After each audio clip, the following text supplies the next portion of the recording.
الحمد لله نحمده ونستعينه ونستغفره ونعوذ بالله من شرور أنفسنا ومن سيئات أعمالنا من يهده الله فلا مضل له ومن يضلله فلا هادي له ونشهد أن لا إله إلا الله وحده لا شريك له ونشهد أن سيدنا وسندنا وحبيبنا ومولانا محمدا عبده ورسوله الذي أرسله الله إلى كافة الناس بشيرا ونذيرا وداعيا إلى الله بإذنه وسراجا منيرا أما بعد فقد قال الله تبارك وتعالى في كلامه المجيد وفرقانه الحميد أعوذ بالله من الشيطان الرجيم بسم الله الرحمن الرحيم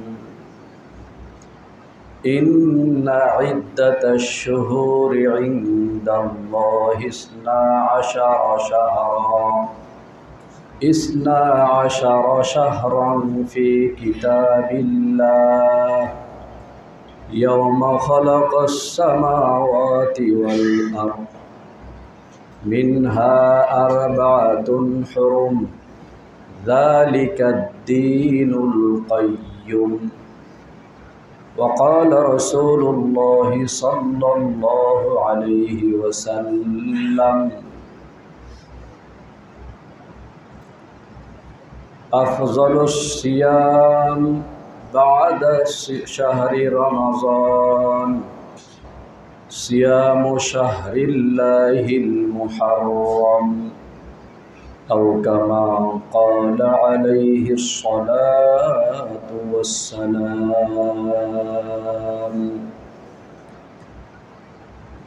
يا رب صل وسلم دائما أبدا على حبيبك خير الخلق كلهم اللهم صل على محمد وعلى آل محمد كما صليت على إبراهيم وعلى آل إبراهيم إنك حميد مجيد اللهم بارك على محمد وعلى آل محمد كما باركت على إبراهيم وعلى آل إبراهيم إنك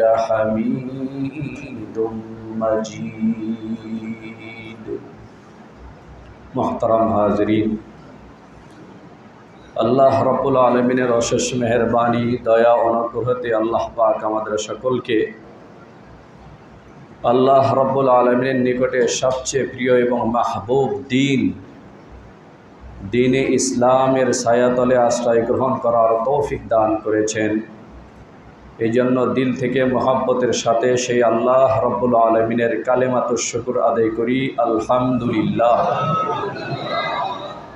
এবং সেই প্রিয় নবীর শানে অত্যন্ত মহব্বতের সাথে দরুদ শরীফ পড়ব, যেই নবী হাশরের ময়দানে বাবা মা আত্মীয় স্বজন বন্ধু বান্ধব যখন সবাই ইয়া নফসি ইয়া নফসি ইয়া রব্বি নফসি ইয়া রব্বি নফসি বলে নিজেকে জাহান্নাম থেকে বাঁচানোর ফিকির করতে থাকবে, আপনজন একে অপরকে ভুলে যাবে, এমন কঠিন পরিস্থিতিতেও যেই নবী উম্মতের কথা আল্লাহ রাব্বুল আলামিনের কাছে বারবার দরখাস্ত করে আবেদন করে উম্মতকে জাহান্নাম থেকে মুক্ত করে জান্নাতে নেওয়ার জন্য আবেদন করতে থাকবেন, সেই প্রিয় নবীর শানে মোহাব্বতের সাথে দরুদ শরীফ পড়ি সাল্লাল্লাহু আলাইহি ওয়াসাল্লাম। মুহতারাম হাজরিন, মুহররম মাসের প্রথম শুক্রবার জুমার নামাজ পড়ার জন্য আমরা সকলে উপস্থিত হয়েছি। আরবি বৎসরের গণনা মুহররম মাস থেকে শুরু হয়। তাই মুহররম মাসের ফজিলত যেমন কোরআনে পাকের মাধ্যমে আল্লাহ রাব্বুল আলামিন ঘোষণা করেছেন, রাসূল সাল্লাল্লাহু আলাইহি ওয়াসাল্লাম নিজেও অনেক হাদিসের মধ্যে মুহররম মাসের ফজিলত এবং গুরুত্বর বিষয়ে অনেক বিবরণ সাহাবায়ে কেরামের সামনে দিয়েছেন, যা হাদিসের কিতাবে আজও লিপিবদ্ধ। এই জন্য আরবি মাসের গণনা স্মরণ রাখা, মুখস্থ করা, হিসাব করা ফরজে কিফায়া। জানাজার নামাজ যেমন ফরজে কিফায়া, পুরা মহল্লার মধ্যে কোনো মানুষ যদি মারা যায়, মহল্লার সমস্ত মানুষের ভিতর থেকে, যত মানুষ রয়েছে তাদের ভিতর থেকে কিছু সংখ্যক মানুষ যদি জানাজায় অংশগ্রহণ করে, তাহলে মহল্লার সমস্ত মানুষ গুনাহ থেকে মুক্ত হয়ে যাবে কিছু সংখ্যক মানুষ এই ফরজে কিফায়া জানাজাতে অংশগ্রহণ করার কারণে। আর যদি এমন হয় যে পুরা মহল্লার কোনো মানুষই জানাজায় অংশগ্রহণ করলো না, তাহলে পুরা এলাকার সমস্ত মানুষ সমানভাবে গুনাহগার হবে আল্লাহ পাকের হুকুম ফরজে কিফায়াকে লঙ্ঘন করার কারণে। অনুরূপভাবে আমি খুতবায় আপনাদের সামনে যে আয়াতে কারিমা তেলাওয়াত করেছি, এই আয়াতে কারিমার তাফসিরে ইমাম আবু বকর জাসসাস রহমতুল্লাহি আলাইহি, আবু বকর জাসসাস আহকামুল কোরআন নামে আরবিতে 4 খণ্ডের বিস্তৃত কিতাব তিনি লিপিবদ্ধ করেছেন। এই কিতাবের মধ্যে তিনি লেখেন, আরবি মাসের গণনা স্মরণ রাখা ফরজে কিফায়া। যেহেতু আহকামে শরঈয়াহ, শরীয়তের হুকুম আহকাম সব আরবি মাসের গণনার সাথে সম্পৃক্ত। হজের বিষয় আরবি মাসের গণনার সাথে সম্পর্ক রাখে, জাকাতের বিষয় আরবি মাসের গণনার সাথে সম্পর্ক রাখে। আপনি যদি ইংরেজি মাসের গণনা মোতাবেক 1 বছর শেষ হওয়ার পরে জাকাত পরিশোধ করেন, তাহলে সম্ভবত 20 বছর যদি আপনি এভাবে ইংরেজি মাসের হিসাব করে জাকাত পরিশোধ করেন ইংরেজি বছর হিসাবে, তাহলে 20 বছর পরে অনেক দিনের জাকাত আপনি ফাঁকি দিতে পারবেন। আপনার গণনা ইংরেজি মোতাবেক করলে অনেক জাকাত আপনার হাত থেকে ছুটে যাবে। এগুলি জাকাত পরিশোধ না করার কারণে জাকাত না দেওয়ার যেই শাস্তি কোরআন এবং হাদিসে আল্লাহ রাব্বুল আলামিনের পক্ষ থেকে, রসুলের পক্ষ থেকে বলা হয়েছে, এগুলি শাস্তির মুখোমুখি আপনাকে হতে হবে। এই জন্য সমস্ত মুসলমানের উপরে ফরজে কিফায়া আরবি মাসের গণনা হিসাব করতে হবে। রোজার সম্পর্ক, হজের সম্পর্ক, জাকাতের সম্পর্ক, এই সবগুলি শরীয়তের গুরুত্বপূর্ণ বিধিবিধানের সম্পর্ক আরবি মাসের গণনার সাথে। সেই জন্য আরবি মাসের গণনা হিসাব রাখা, আজকে আরবি কত তারিখ, কোন মাস চলছে, রমজান কবে আসবে, হজ কবে আসবে, এগুলি বিষয়ে জ্ঞান রাখা, জানা এবং এগুলি হিসাবে ব্যবহার করা ফরজে কিফায়া। যদি এলাকার সবাই ব্যবহার না করলেও কিছু মানুষ, অন্তত উলামায়ে কেরাম, দিনদার যারা আছেন, ওনারা যদি মাসের হিসাবটা গণনা অন্তত ঠিক রাখলেন, জানা আছে, তাহলে ফরজে কিফায়ার জিম্মাদারির থেকে এলাকার সবাই মুক্ত হবে। তা না হয় এলাকার সমস্ত মানুষ গুনাহগার হবে এবং ফরজে কিফায়াকে তরক করার কারণে যেই পরিমাণ গুনাহ লিপিবদ্ধ হওয়া দরকার, এই পরিমাণ গুনাহই তাদের আমলনামায় লিপিবদ্ধ করা হবে। এই জন্য আরবি মাসের গণনা আরবি সাল কত চলতেছে, তারিখ কত, মাস কত, এগুলি হিসাব রাখা, হিসাব করা, লেখালেখিতে এগুলি ব্যবহার করা, এগুলি ফরজে কিফায়ার অন্তর্ভুক্ত। এই জন্য ইসলামিক ফাউন্ডেশন বলেন এবং ইসলামী যত ব্যাংক আছে সমস্ত ব্যাংকের থেকে যত ক্যালেন্ডার ছাপানো হয় সমস্ত ক্যালেন্ডারের মধ্যে আরবি, বাংলা, ইংরেজি তারিখ লিপিবদ্ধ করে এটা আপনাদের সামনে প্রচার করা হয়। এই একটাই কারণে ফরজে কিফায়া জিম্মাদারির থেকে মুক্ত হওয়া। রসুল সাল্লাল্লাহু আলাইহি ওয়াসাল্লামের জন্মের আগের থেকে, যেটাকে আইয়ামে জাহেলিয়ত বলা হয়, মূর্খতার যুগ বলা হয়, মূর্খতার যুগের মধ্যেও রোম এবং পারস্যের লোকজনের স্পেশাল একটা ক্যালেন্ডার ছিল, যেটা শুধুমাত্র ওই রোম জাতি এবং পারস্যে যারা বসবাস করত ওই জাতির জন্য এই ক্যালেন্ডার নির্ধারিত, তারা ব্যবহার করত। কিন্তু আরব জাতির মধ্যে পূর্বের থেকেই নির্ধারিত কোনো ক্যালেন্ডার ছিল না। তারা বরঞ্চ তারিখ নির্ধারণ করত গুরুত্বপূর্ণ একটা ঘটনা থেকে তারিখ নির্ধারণ করত। যেমন ধরুন, আল্লাহ পাকের ঘরকে ধ্বংস করে দেওয়ার জন্য যারা এসেছিল, যাকে আসহাবে ফিল বলা হয়, এই আসহাবে ফিলের ঘটনার কত বছর আগে বা আসহাবে ফিলের ঘটনার কত বছর পরে বা গুরুত্বপূর্ণ কোনো একটা যুদ্ধ ঘটে গিয়েছিল, যেই যুদ্ধ আরব জাতির মধ্যে খুব স্মরণীয় যুদ্ধ ছিল, এই স্মরণীয় যুদ্ধের কত বছর আগে কত বছর পরে এভাবে আরব জাতির মধ্যে তারিখ নির্ধারণ করা হতো এবং বছর নির্ধারণ করে ওইভাবে তারিখ বসানো হইত। রসুল সাল্লাল্লাহু আলাইহি ওয়াসাল্লামের জীবদ্দশায় এভাবেই লেখা হইত। রসুল সাল্লাল্লাহু আলাইহি ওয়াসাল্লামের ইন্তেকাল হয়ে গেল। মুসলিম জাহানের প্রথম খলিফা হযরত আবু বকর সিদ্দিক রাদিয়াল্লাহু তাআলা আনহুর শাসনামল শেষ হয়ে গেল। দ্বিতীয় খলিফা হযরত ওমর রাদিয়াল্লাহু তাআলা আনহুর শাসনামল শুরু হলো। হযরত ওমরের শাসনামলের তৃতীয় বা চতুর্থ বছরে এসে আল্লাহর নবীর একজন প্রসিদ্ধ সাহাবী আবু মুসা আশআরী রাদিয়াল্লাহু তাআলা আনহু, আপনারা এই সাহাবীর নাম শুনেছেন, অনেক প্রসিদ্ধ সাহাবী। এই সাহাবীর কোরআন তেলাওয়াতের সুর এত বেশি ছিল, রসুল সাল্লাল্লাহু আলাইহি ওয়াসাল্লাম হাদিস শরীফে ইরশাদ করেন, মুসলিম শরীফের হাদিস, আল্লাহর নবী বলেন, লাকাদ উতিতা মিজমারান মিন মাজামিরি আলি দাউদ। হযরতে দাউদ আলাইহিস সালাতু ওয়াস সালাম সমস্ত আম্বিয়া ইকরামের মধ্যে তাকে স্পেশালভাবে আল্লাহ রাব্বুল আলামিন কণ্ঠ দান করেছিলেন। হযরতে দাউদ, উনি যখন আসমানি কিতাব তেলাওয়াত করতেন, ওনার তেলাওয়াতের কণ্ঠস্বর শোনার জন্য অনেক পশু পাখি, জীব জানোয়াররা পর্যন্ত ভিড় করত ওনার কণ্ঠস্বর শোনার জন্য।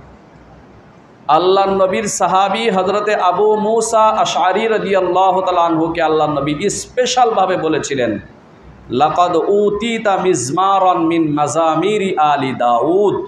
আবু মুসা, আল্লাহ রাব্বুল আলামিন হযরতে দাউদ আলাইহিস সালাতু ওয়াস সালামের মতো তোমাকে স্পেশালভাবে সাহাবা ইকরামের মধ্যে কণ্ঠস্বর দান করেছেন।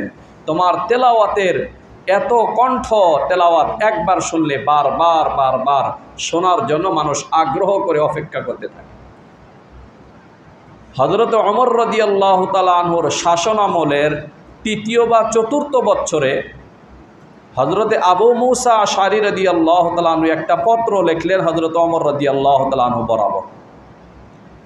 এই পত্রে লিখলেন যে, খলিফাতুল মুসলিমিন, আমাদের নির্ধারিত কোনো সন তারিখ না থাকার কারণে প্রশাসনিক বিষয়ের মধ্যে কিছু জটিলতা সৃষ্টি হচ্ছে।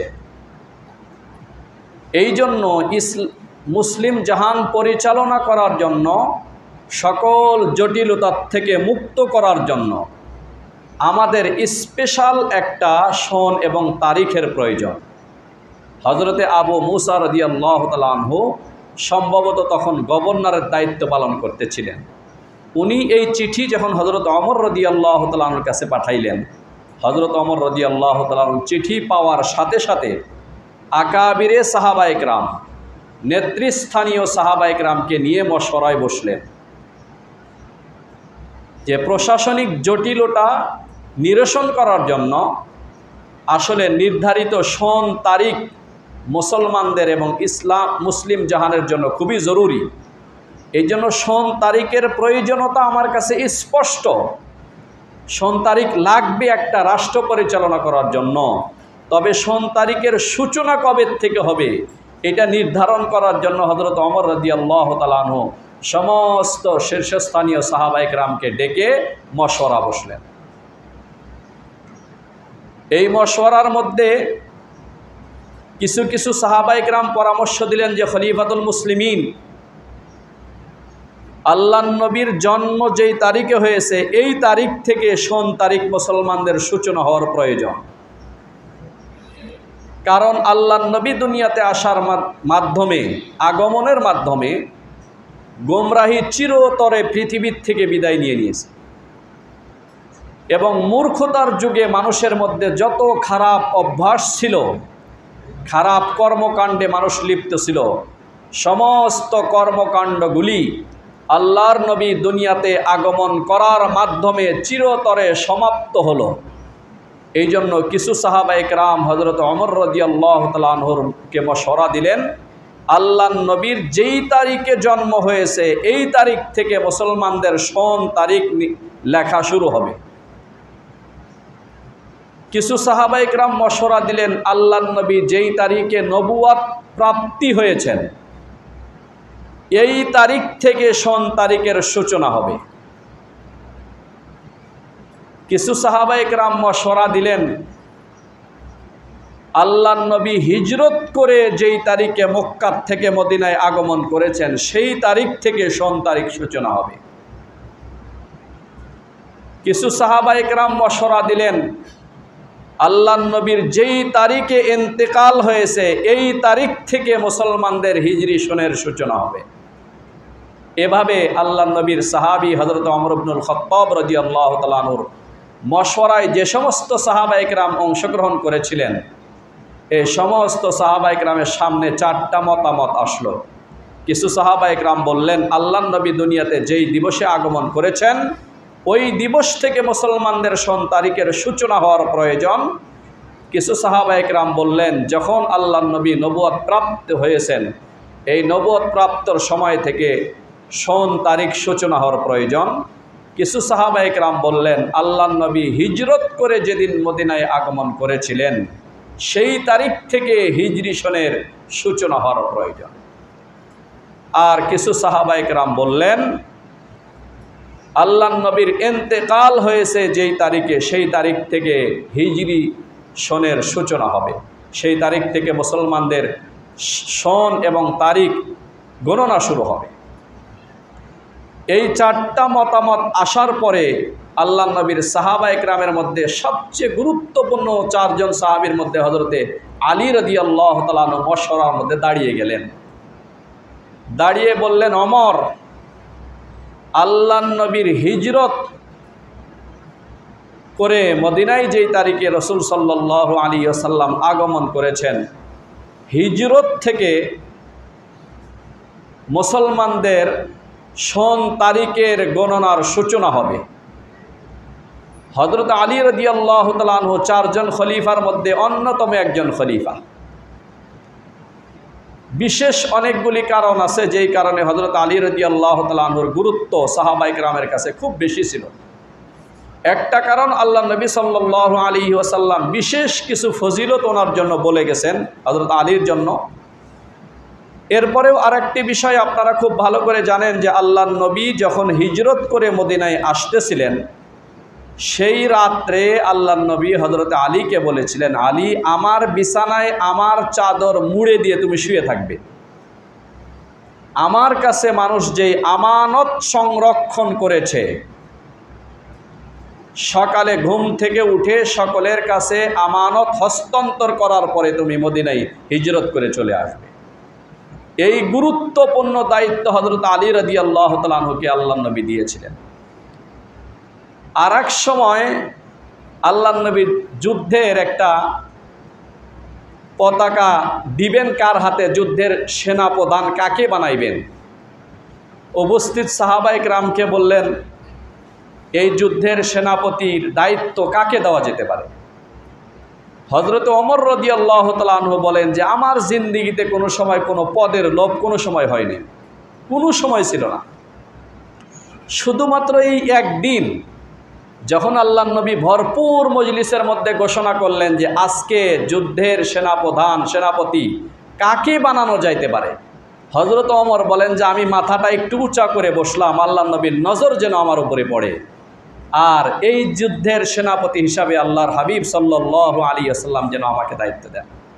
হযরত ওমর নিজে বলছেন আমার জিন্দেগিতে কখনো পদের লোভ ছিল না, শুধুমাত্র যখন আল্লাহর নবী এই দিন বললেন আমার দিলের মধ্যে আসলো এই দায়িত্ব যদি আল্লাহর নবী আমাকে দিতেন, তখন আমি মাথাটা একটু উঁচা করে দাঁড়ায় বসলাম, যেন সব সাহাবায়ে কেরামের মধ্যে আল্লাহর নবীর নূরানি নজর যেন আমার উপরে পড়ে, আল্লাহর নবী যেন আমাকে দায়িত্ব দেন।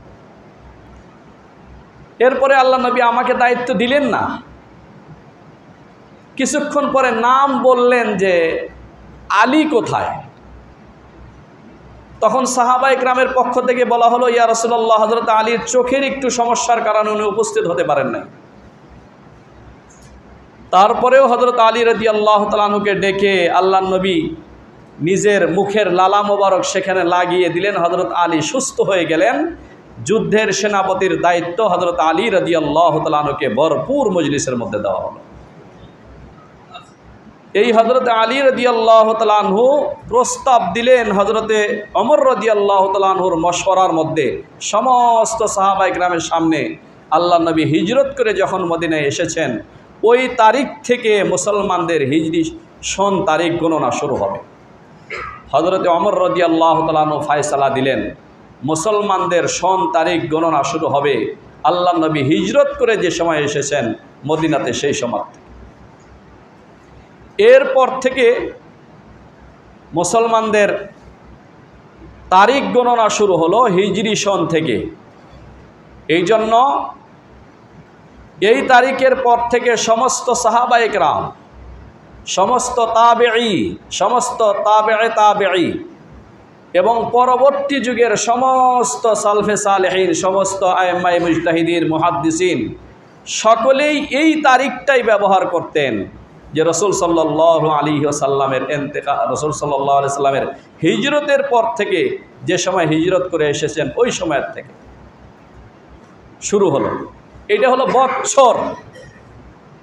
দ্বিতীয় নম্বর প্রশ্ন দাঁড়াইল মশওয়ারার মধ্যে, আমরা বৎসর তো নির্ধারণ করলাম যে সাল গণনা শুরু হবে আল্লাহর নবী যখন হিজরত করে এসেছেন ওই সময় থেকে, কিন্তু কোন মাস থেকে সূচনা হবে এটা নিয়ে সাহাবায়ে কেরামের কাছে আবার মশওয়ারা তলব করা হলো।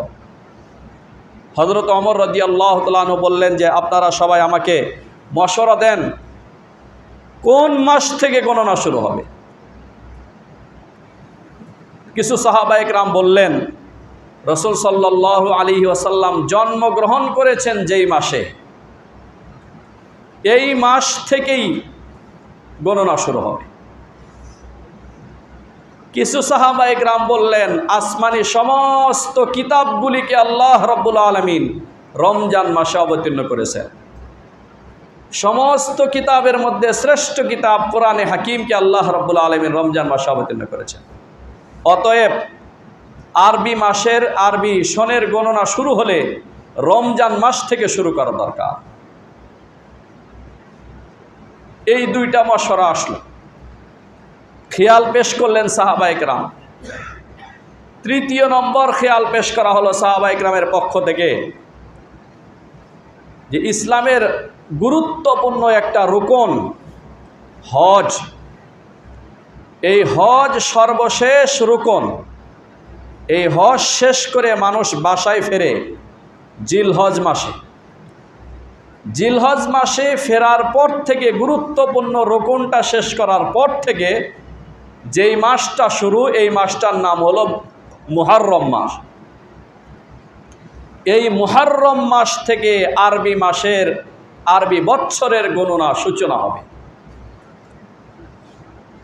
তখন হযরত ওমর রাদিয়াল্লাহু তাআলা আনহু দেখলেন পূর্ববর্তী সমস্ত আম্বিয়া ইকরাম, সমস্ত উম্মতের কাছে 4টি মাসের খুব গুরুত্ব ছিল সমস্ত শরীয়তের মধ্যে।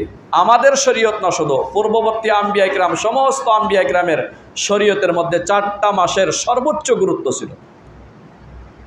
1 নম্বর হলো জিলকদ মাস, 2য় নম্বর জিলহজ মাস, 3য় নম্বর হলো মুহররম মাস, 4র্থ নম্বর হলো রজব মাস। এই 4টি মাসকে আশহুরে হুরুম বলা হয়। সমস্ত আম্বিয়া ইকরামের শরীয়তের মধ্যে এই 4টা মাসের সর্বাধিক গুরুত্ব ছিল এবং এই 4টি মাসের মধ্যে আল্লাহ পাকের পক্ষ থেকে 2টি বিধান জারি করা হয়েছে। সর্বপ্রথম বিধান হলো এই 4 মাসের মধ্যে কোনো প্রকার মারামারি, ঝগড়া ফাসাদ, কতল কেতাল, কেউ কাউকে হত্যা করতে পারবে না, কেউ কারো উপরে আক্রমণ করতে পারবে না। এই 4 মাসের মধ্যে সমস্ত নবীর শরীয়তের মধ্যে 4 মাসের 2টি হুকুম দেওয়া হয়েছিল। তার মধ্যে প্রথম হলো এই 4 মাসের মধ্যে কোনো প্রকার একে অপরের উপরে আক্রমণ, হত্যা, ঝগড়া, জিহাদ কোনো কিছুই করতে পারবে না, সবগুলি নিষেধ ছিল। 2য় নম্বর হুকুম হলো এই 4 মাসের মধ্যে কেউ যদি গুরুত্ব সহকারে, বিশেষ গুরুত্ব সহকারে ইবাদত করে, আল্লাহ রব্বুল আলামিন দয়া করে বৎসরের বাকি মাসগুলির মধ্যে গুরুত্ব সহকারে ইবাদতের তৌফিক আল্লাহ পাক তাকে দান করবেন। এই 2টি হুকুম সমস্ত আম্বিয়া ইকরামের শরীয়তের মধ্যে ছিল। মুহাম্মদুর রাসূল সাল্লাল্লাহু আলাইহি ওয়াসাল্লামের শরীয়তে এসে প্রথম হুকুমটাকে রহিত করে দেওয়া হলো, মানসুখ করে দেওয়া হলো। প্রথম হুকুমটা রহিত করে দেওয়া হলো যে এই 4 মাসের মধ্যে যুদ্ধ করা যাবে না এমন না, তবে 2য় হুকুমটাকে বহাল রাখা হলো, বলবৎ রাখা হলো। সেটা হলো এই 4 মাসের মধ্যে কেউ যদি ইবাদত করে তো আল্লাহ রব্বুল আলামিন দয়া করে বৎসরের বাকি মাসগুলিকে সর্বোচ্চ গুরুত্ব সহকারে ইবাদত করার মতো তৌফিক আল্লাহ পাক সেই বান্দাকে দান করবেন। এই হুকুমটা এখন পর্যন্ত আছে। জিলহজ মাস, হজের যে সমস্ত মাস আছে তার মধ্যে একটা মাস হলো জিলহজ মাস। জিলকদ মাসে তো হজের প্রস্তুতি চলতে থাকে, অনেক হাজিয়ান ইকরাম মক্কায় উপস্থিত থাকেন। সেখানে মক্কায় উপস্থিত থাকার কারণে যারা আল্লাহ পাকের ঘর জিয়ারত করতে গিয়েছেন এবং ওই রকম প্রস্তুতি নিয়ে সেখানে উপস্থিত হয়েছিলেন, দিলের অবস্থাও আল্লাহ পাকের ফজল করমে যেমন থাকা দরকার তেমনই ছিল। তারা বুঝতে পারবেন হজের গুরুত্ব কত এবং সেখানে ইবাদত করার মজা এবং সেখানে আল্লাহ পাকের ঘর দেখে দেখে নামাজ পড়ার আনন্দ কেমন। যারা সেইভাবে গুরুত্ব সহকারে হজ করেছেন তারাই বুঝতে পারবেন, বাকি যারা এমনি ঘুরতে গিয়েছেন তাদের এই গুরুত্ব বুঝে আসে নাই। স্বাভাবিকভাবে পৃথিবীর যত দামি ভবন হয়ে থাকুক না কেন, যত সারা পৃথিবীর মধ্যে সর্বোচ্চ ভবনগুলিকে আপনি যদি গণনা করেন, সেই ভবনের দিকে যদি আপনি বারবার তাকিয়ে দেখেন, বারবার দেখেন, তো কতবার, 1 বার 2 বার 5 বার 10 বার দেখলে এটার প্রতি মায়া, এটার আকর্ষণ, মোহাব্বত সবগুলি কমতে থাকবে। কিন্তু আল্লাহ পাকের ঘরের মায়া, মোহাব্বত, ভালোবাসা, আন্তরিকতা মুমিনের হৃদয়ে এত বেশি। ইমাম আবু হানিফা রহমতুল্লাহি আলাইহির জীবনীতে লেখা আছে যে 55 বার উনি হজ করেছেন। এই 55 বার হজ করেছেন, এর ভিতরে তারপরেও উনি আল্লাহ পাকের ঘরে উপস্থিত হয়ে ইবাদত করার মজা ওনার জীবনে খতম করতে পারেন নাই। যারা আল্লাহ পাকের ঘর জিয়ারত করতে গিয়েছেন সেখানে আল্লাহ পাকের ঘরের দিকে তাকিয়ে থাকা পর্যন্ত ইবাদত। কোনো কিচ্ছু আপনি যদি নাও করেন, শুধু আল্লাহ পাকের ঘরের দিকে তাকায় থাকবেন, আর কোনো আমল না করলেন, এই ঘরের দিকে তাকায় থাকাটাই সওয়াবের কাজ।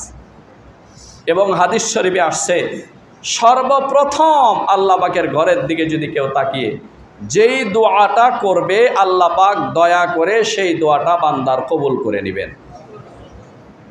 আল্লাহ পাকের ঘর একদম হযরতে আদম আলাইহিস সালাতু ওয়াস সালাম থেকে নিয়ে মুহাম্মদুর রাসূল পর্যন্ত সমস্ত আম্বিয়া ইকরাম যেই ঘরের জন্য পাগল ছিল, যেই হজরে আসওয়াদকে চুমো দেওয়ার জন্য পাগল ছিলেন সমস্ত আম্বিয়া ইকরাম। এমনকি আপনারা শুনেছেন না, হযরতে রাসূল আকরাম সাল্লাল্লাহু আলাইহি ওয়াসাল্লামের দাদা, আল্লাহ পাকের ঘরের চৌখাট, স্বর্ণের চৌখাট, কত মানুষ এখানে, এত ভিড়, সেখানে চাইলেও আপনি সেখানে দাঁড়াইতে পারবেন না। সেখানে আল্লাহ পাকের ঘরের চৌখাট ধরে সেখানে এমন কান্নাকাটি করতেছে সারা জিন্দেগীর সমস্ত গুনাহগুলি মাপ পাওয়ার জন্য।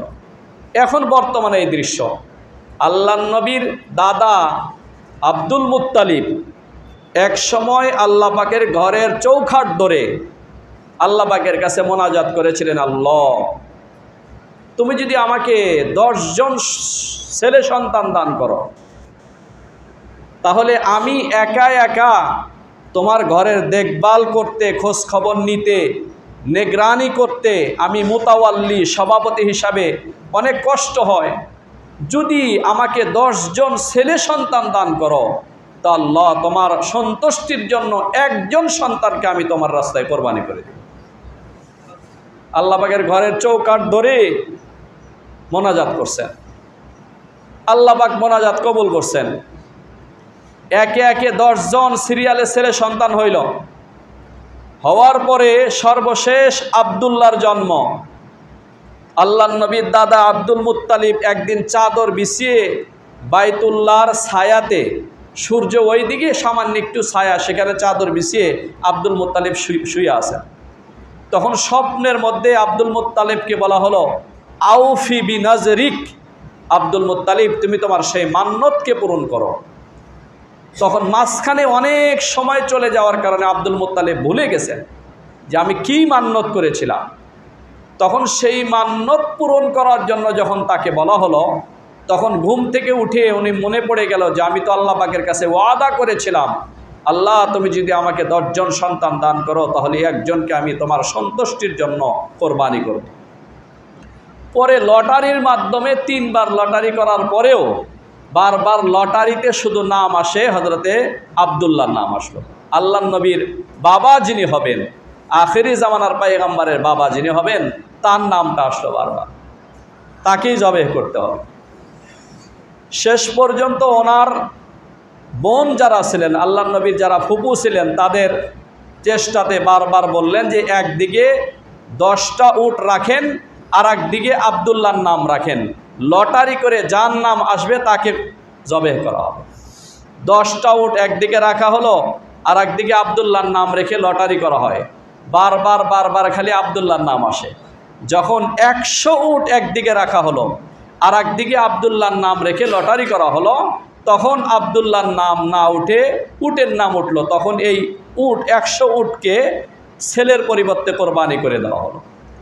পরবর্তী আজও পর্যন্ত সেই যুগ থেকে একজন মানুষ যদি আর একজন মানুষকে হত্যা করে, আর এটার কেসাস না নিয়ে যদি টাকার মাধ্যমে মীমাংসা করা যায়, তাহলে সেটা মীমাংসা করার জন্য আরব জাহানেও প্রচলিত নিয়ম ছিল 100 উট দিলে একজন মানুষকে হত্যার বদলা এবং ক্ষতিপূরণ হয়ে যায়। সেই আল্লাহর ঘরে যারা হজ করার জন্য গিয়েছেন, হজ করে ফিরে আসার পরে, আল্লাহ পাকের ঘর থেকে ফিরে আসার পরে বহুদিন পর্যন্ত যাদের হজ কবুল হয়েছে, তাদের দিলের অবস্থা, তাদের আমল আখলাকের অবস্থার মধ্যে তারা নিজেকে হাজি বলে পরিচয় দিতে লজ্জা বোধ করেন যে আমি তো হাজি পরিচয় দিব, কিন্তু আমার মধ্যে তো হাজির কোনো আমল কোনো কিছুই নাই। এরকম অবস্থা। আমি তো হাজি সাহেব নাম, মানুষকে নাম, আমার নামের শুরুতে হাজি সাহেব লেখি ঠিক, কিন্তু আমার মধ্যে তো হাজি হিসাবে যে আমল আখলাক দরকার কিছুই তো আমার মধ্যে নাই।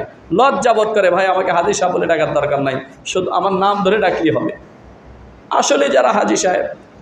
আবার অনেক মানুষ আছেন ওমরা করে আসার পরে, আমাদের মাদ্রাসায় একজন শিক্ষককে একজন ওমরা করে আসার পরে জানতে চাইছেন যে আমি কি হাজি লিখতে পারবো।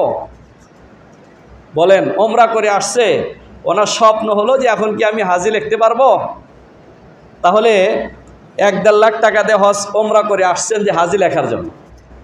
যারা হজ করে আসছেন তারা আপনি নিজে হাজি লেখেন নাই, আপনি আর একজন হাজি লেখেন, আলহামদুলিল্লাহ, আপত্তি নেই। কিন্তু নিজে হাজি লেখার জন্য আর একজনকে চাপ দেওয়া, উদ্বুদ্ধ করা, আমি এখন হাজি সাহেব, কেন আমাকে হাজী সাহেব ডাকেন না? সব হাজী সাহেবকে হাজী সাহেব ডাকে, আমি কি আবার কোন কোয়ালিটির হাজী হইলাম, আমাকে ডাকেন না কেন? এগুলি হলো মানুষের কাছে আসলে সুনাম অর্জন করার জন্য। এই জন্য রিয়া, লোক দেখানো মনোভাব নিয়ে যত আমল করবে, জীবনের সমস্ত আমলগুলি বরবাদ হয়ে যাবে। এই জন্য এর আগে আপনাদেরকে বহুবার হাদিস শোনানো হয়েছে, একজন মুজাহিদকে আল্লাহ রাব্বুল আলামিন আল্লাহ পাকের আদালতে ডাকবেন, মুসলিম শরীফের হাদিস। ডেকে জিজ্ঞেস করবেন, তুমি আমার জন্য কি নিয়ে এসেছো? মুজাহিদ বলবে, আল্লাহ আপনি আমাকে জিজ্ঞাসা করেন কি নিয়ে এসেছি আমি আপনার নামকে জিন্দা করার জন্য যুদ্ধ করতে করতে নিজের জীবনটাই তো খতম করে দিলাম, শাহাদত বরণ করলাম, এরপরেও আমি আপনার জন্য কি নিয়ে এসেছি আপনি জিজ্ঞাসা করেন। তখন আল্লাহ পাক বলবেন, বান্দা তুমি তো যুদ্ধ করেছো মানুষের সামনে বীর বাহাদুর হিসাবে প্রসিদ্ধতা এবং শোহরত অর্জন করার জন্য, মানুষ তোমাকে বীর বলবে এই জন্য। তো মানুষ যেজন বলবে এই জন্য তুমি যুদ্ধ করেছো, মানুষের কাছ থেকে যা পাওয়ার তুমি দুনিয়াতে পেয়েছো, খতম করে দিয়েছো। আমার জন্য কিচ্ছু করো নাই, আমার কাছে পাওয়ারও কোনো কিছু নাই, সাথে সাথে তাকে জাহান্নামের মধ্যে নিক্ষেপ করা। এই জন্য যতটুকু আমল করব আল্লাহ পাককে সন্তুষ্টি করার জন্য। এই হজ শেষ করে মানুষ যখন আসে মুহররম মাস, তারপরে সূচনা হয়। এই জন্য মুহররম মাসের থেকেই আরবি সনের গণনা শুরু হবে এবং আরবি বৎসরের গণনা শুরু মুহররম মাস থেকে। মুহররম মাসের করণীয় বর্জনীয় সম্পর্কে আগামী শুক্রবার ইনশাআল্লাহ বিস্তারিত আলোচনা করা হবে। এবং আপনারা যারা আমাদের এখানকার পুরাতন মুসল্লি, আপনারা সকলেই জানেন প্রত্যেক বছর মুহররম মাসের 10 তারিখের রাত্রিতে হযরত হুসাইন রাদিয়াল্লাহু তাআলা আনহুর কারবালায় শাহাদাত বরণের ইতিহাস সম্পর্কে সংক্ষিপ্ত আলোচনা করা হয়। এবছর ইনশাআল্লাহ আলোচনা হবে। তবে হযরত হুসাইন রাদিয়াল্লাহু তাআলা আনহু শাহাদাত বরণ করছেন মুহররম মাসের ফজিলত বলে গেছেন আল্লাহর নবী। আল্লাহর নবীর ইন্তেকালের 50 বছর পরে হযরত হুসাইন রাদিয়াল্লাহু তাআলা আনহু ইরাকের কারবালার ময়দানে শাহাদাত বরণ করেছেন। অতএব এই মুহররম মাসের 10 তারিখের ফজিলতের সাথে হযরত হুসাইনের শাহাদাতের কোনো সম্পর্ক নেই। হ্যাঁ, এই তারিখে আমরা ইসলামী যে কোনো ইতিহাস জানতে পারি, আল্লাহর নবীর এই দৈহিত্র নাতির ইতিহাস সম্পর্কে আমরা জানতে পারি।